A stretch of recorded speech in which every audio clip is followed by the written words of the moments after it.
Pada zaman dahulu kala, hiduplah seorang ayah yang tinggal di sebuah desa kecil yang terletak di Muara Muntai, Kalimantan Timur. Ayah tersebut tinggal bersama kedua anaknya, sedangkan istrinya sudah lama meninggal karena sakit. Ayah adalah sosok bapak yang bertanggung jawab. Setiap hari, dia pergi ke hutan mencari kayu bakar dan menjualnya ke pasar. Selain bekerja mencari nafkah, ayah juga harus memasak untuk kedua anaknya yang masih kecil-kecil. Ayah itu juga melakukan sendiri semua pekerjaan di rumah, termasuk menyapu dan mencuci pakaian. Bekerja mencari nafkah sekaligus mengerjakan pekerjaan rumah membuat ayah kelelahan. Ayah kemudian berpikir menikah lagi agar ada yang bisa membantunya mengurus rumah dan anak-anaknya. Ayah kemudian memutuskan untuk menikah lagi dengan seorang perempuan yang sangat baik hati. Ibu tiri ayah awalnya sangat menyayangi anak-anak. Setiap hari, ibu tiri memasakkan makanan untuk anak-anak ayah. Anak-anak ayah terlihat sangat bahagia dengan kehadiran ibu tiri mereka. Dengan adanya ibu bagi anak-anaknya, ayah mencari kayu bakar semakin jauh ke dalam hutan. Ayah tidak merasa khawatir lagi dengan anak-anaknya. Kadang-kadang, ayah bermalam di hutan karena sudah terlalu jauh masuk ke dalam hutan. Ayah bekerja semakin keras untuk menafkahi keluarganya. Namun, tanpa sepengetahuan ayah, istrinya memperlakukan anak-anaknya dengan tidak baik.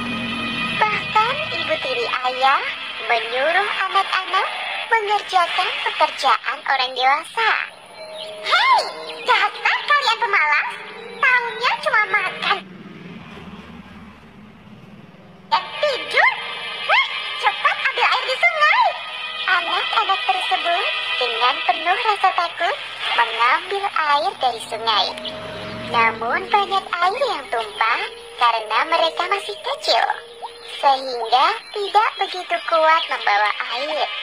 Sesampainya di rumah, ibu tiri ayah sangat marah karena air yang dibawa sangat sedikit. Aduh, kenapa kalian membawa air sangat sedikit? Ampun Bu, kami tidak kuat membawa air sehingga banyak yang tumpah. Dasar kalian pemalas, jangan banyak alasan. Aduh, ampun. Kekejaman ibu tiri kepada anak-anak terus berlanjut. Suatu hari, ibu tiri menyuruh anak-anak mencari kayu bakar ke hutan. Kalian sekarang pergi ke hutan cari kayu bakar. Ingat, kalian harus membawa masing-masing satu pikul kayu bakar. Jika tidak, aku akan memukuli kalian. Anak-anak masuk ke dalam hutan sambil ketakutan. Tidak hanya takut kepada ibu tiri mereka, tetapi juga takut masuk ke dalam hutan. Mereka mengumpulkan ranting-ranting kering yang mereka temui. Anak-anak masuk ke dalam hutan semakin dalam. Suasana menjadi remang-remang karena lebatnya hutan membuat cahaya matahari terhalang oleh daun-daun pohon yang tinggi. Kak, aku lapar. Perutku sakit sekali. Sejak pagi tadi kita belum makan. Sabarlah dulu, Dek. Semoga kita bisa menemukan pohon buah-buahan. Anak-anak yang sudah kelelahan dan kelaparan tersebut akhirnya bertemu dengan sebuah sungai kecil. Lihat, Dek, banyak pisang yang matang. Wah, akhirnya kita bisa makan. Anak-anak yang sudah kelaparan itu pun makan buah pisang dengan lahapnya. Tidak terasa hari sudah mulai gelap. Padahal kayu yang mereka dapatkan masih sangat sedikit. Dek, hari mulai gelap. Dan kayu yang kita dapatkan masih sangat sedikit. Kita bermalam di hutan sini saja, daripada dimarahi ibu.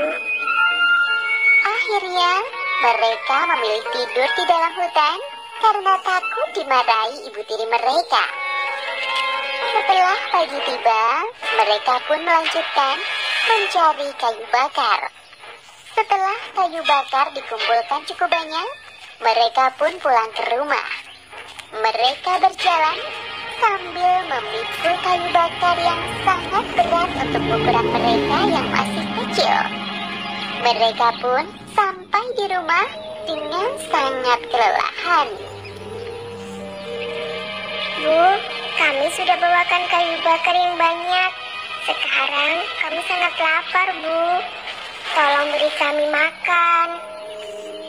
Namun, tidak ada jawaban dari ibu tiri mereka. Sepertinya ibu tiri mereka tidak ada di rumah. Kakak dan adik pun masuk ke dalam dapur. Namun, tidak ada seorang pun di sana. Kak, aku lapar sekali. Sabarlah dulu. Di dalam kuali itu ada ketan hitam yang masih panas. Kita tunggu ibu datang, baru meminta ketan panas tersebut. Kak, aku sudah sangat lapar. Ayolah, kita ambil saja sekarang. Tidak usah menunggu ibu datang. Setelah menunggu ibu tiri mereka yang tidak kunjung datang, anak-anak pun langsung memakan ketan panas dari dalam kuali. Karena rasa lapar yang amat sangat, mereka tidak merasakan panas ketan yang baru matang tersebut. Akhirnya, satu kuali ketan mereka habiskan.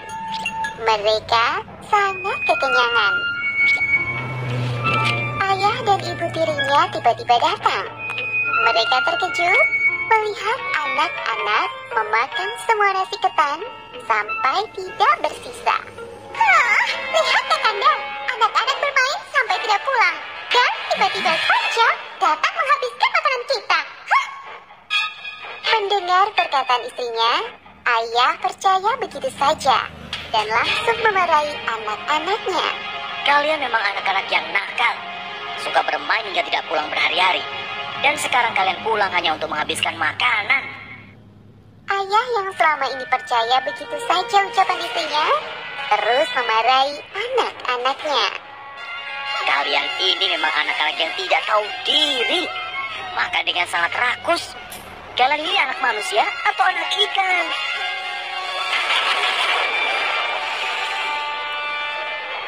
Setelah mendengar suara petir, tiba-tiba anak-anak merasa kepanasan. Ayah dan istrinya sangat terkejut. Aduh, panas sekali. Perlahan-lahan, tubuh anak-anak berubah menjadi hitam. Anak-anak yang kepanasan dan tubuhnya menghitam segera berlari menuju sungai dan masuk ke dalamnya. Tidak lama kemudian, tubuh anak-anak berubah menjadi ikan. Sang ayah hanya bisa menangis melihat anak-anaknya berubah menjadi ikan. Anak-anak yang telah berubah menjadi ikan tersebut melihat sedih kepada ayahnya, seolah-olah mengucapkan selamat tinggal. Dua ekor ikan yang berwarna hitam tersebut kemudian berenang ke tengah sungai Mahakam dan tidak terlihat lagi.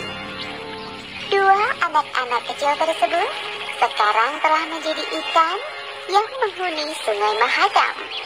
Orang-orang di Kutai kemudian menyebut ikan tersebut dengan nama ikan pasut atau pesut.